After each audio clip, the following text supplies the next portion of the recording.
Fala pessoal, tudo certo? Hoje a gente vai conversar sobre faringite e tonsilite streptocócica.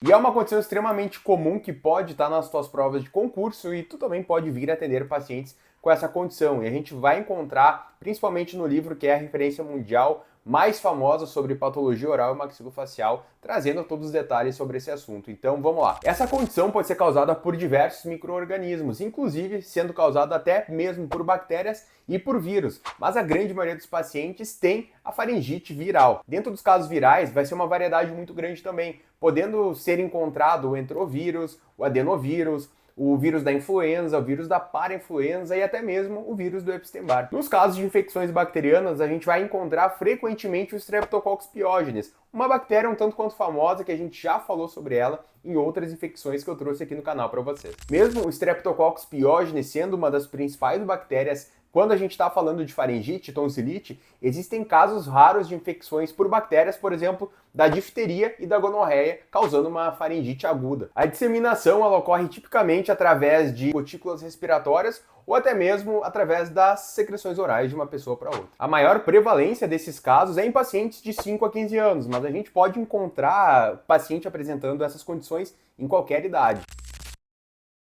Os achados mais comuns dessa condição incluem início súbito de dor de garganta, mas o paciente pode ter diversas outras condições, como por exemplo, uma temperatura, uma febre aumentada de 38 a 40 graus, disfagia, aquele desconforto na hora de engolir, hiperplasia tonsilar, vermelhidão da orofaringe e amígdalas, petecas palatinas, linfadenopatia cervical, que é aquela questão das ínguas, né, como os mais antigos dizem, quando a gente acaba ficando com linfonodo inflamatório, o linfonodo aumenta de volume, acaba ficando com mobilidade. Afinal de contas, os linfonodos são como se fossem um quartel-general ali, que quando tem uma infecção próxima da região ali, os linfonodos vão começar a ficar maiores para ajudar a combater aquela infecção. Então isso é o termo do linfadenopatia, né, nesse caso inflamatória. A gente pode encontrar também no paciente um exudato amarelado na região das tonsilas, semelhante ao que vocês estão vendo nessas fotos que eu botei aqui para vocês. Nos quadros de faringite viral, as manifestações podem ser um pouco diferentes. Por exemplo, o paciente começar a ter coriza, conjuntivite, tosse, roquidão, lesões ulcerativas discretas, estomatite na região anterior da boca, o paciente pode ter ausência de febre, ou seja, esse contraponto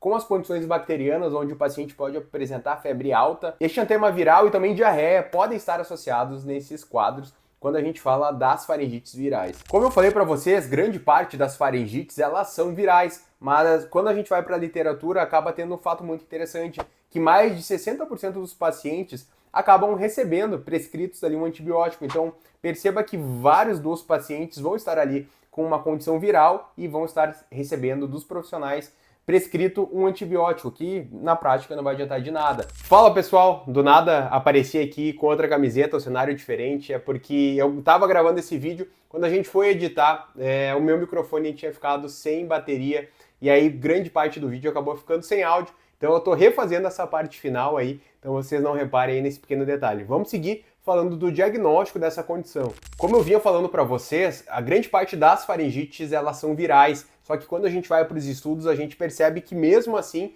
grande parte dos pacientes, mesmo estando com uma faringite viral, eles acabam sendo prescrito para eles antibióticos. Então isso não vou atribuir a culpa aos colegas e aos profissionais, porque realmente existe um grande dilema diagnóstico quando a gente fala dessa condição. Não é tão fácil a gente fazer essa distinção se a gente está frente a uma condição causada por bactéria ou por vírus. Então existe um protocolo nos Estados Unidos com o objetivo da gente tentar ter o máximo de assertividade quando a gente vai fazer o diagnóstico dessa condição. Eu vou trazer para vocês agora. As diretrizes clínicas atuais dos Estados Unidos recomendam que, caso o paciente chegue buscando atendimento com um quadro de faringite, é feito nele de forma instantânea um teste rápido de detecção de antígeno. E caso esse teste dê positivo, isso dá suporte a que tu prescreva para esse paciente terapia com antibiótico. Caso dê negativo, indica que esse paciente está com uma faringite viral e aí as medidas desse paciente serão de suporte, por exemplo, analgesia, hidratação, que eu vou falar mais em detalhes no final do vídeo. Existe um ponto de atenção quando a gente está frente a um paciente pediátrico com quadro de faringite.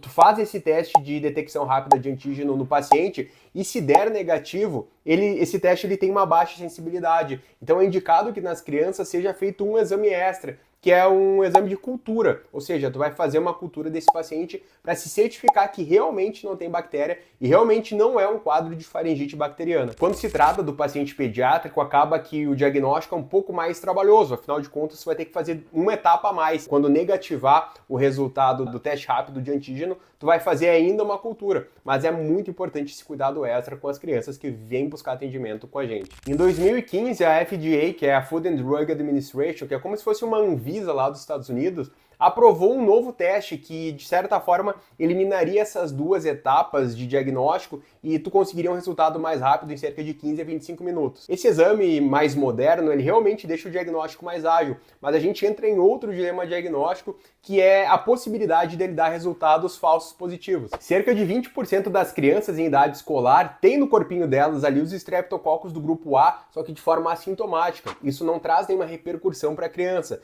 Só que quando essa criança, isso principalmente acontece em meados do inverno e da primavera. Só que se essa criança vir a ter uma faringite viral, quando ela for testada no hospital, pode dar um resultado falso positivo. Pode detectar ali os estreptococcus do grupo A, só que não é porque o estreptococcus está causando a faringite. A faringite é devido ao vírus, só que essa criança tem no corpo dela os estreptococcus ali de forma assintomática e isso aí pode confundir mais uma vez o diagnóstico. Na nossa literatura da cirurgia bucomaxilofacial, essas informações é o que a gente tem de mais atual para tentar guiar a forma da gente bater o martelo ali e acertar o diagnóstico da melhor forma possível. Mas percebam como realmente não é tão simples. Lembra quando eu falei há poucos minutos atrás no vídeo que cerca de 60% dos pacientes recebem antibiótico, mesmo a maioria das faringites sendo viral, e eu falei pra gente não julgar os colegas, porque afinal de contas o diagnóstico dessa condição não era tão fácil. Então, agora eu trazendo um pouco desse panorama, fica um pouco mais tranquilo de vocês entender que realmente a gente vai estar enfrentando um dilema diagnóstico ali e toda a nossa atenção tem que estar voltada ao paciente para que a gente realmente acerte esse diagnóstico junto com o estudo que a gente vem fazendo diariamente para oferecer o melhor que nossos pacientes merecem.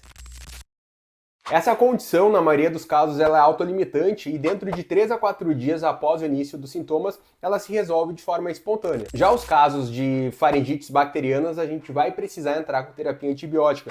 E é importante saber que existem complicações raras relacionadas à faringite, inclusive elas são classificadas em complicações não supurativas e supurativas. E dentro das complicações não supurativas, a gente encontra a febre reumática. Mas o ponto positivo aqui é que se a gente entra com a terapia antibiótica adequada dentro dos 9 dias iniciais da faringite, a chance do paciente evoluir para uma febre reumática é praticamente nula. E os pacientes já são considerados não contagiosos 24 horas após o início da terapia antibiótica adequada. O antibiótico de escolha frente à faringites devido a estreptococcus do grupo A vão ser as penicilinas, mas a gente não está livre de atender um paciente com alergia à penicilina. Nesse caso, a gente pode entrar com um antibiótico, por exemplo, uma cefalosporina de primeira geração, como a cefalexina. O paracetamol e o ibuprofeno são as medidas de escolha para casos de dor de moderada a grave. Inclusive, vários estudos mostram que o ibuprofeno ele tem resultados superiores no conforto do paciente em relação ao paracetamol nesses casos. Uma outra medida que a gente encontra na literatura é a utilização de anestésicos tópicos, como a lidocaína ou a benzocaína,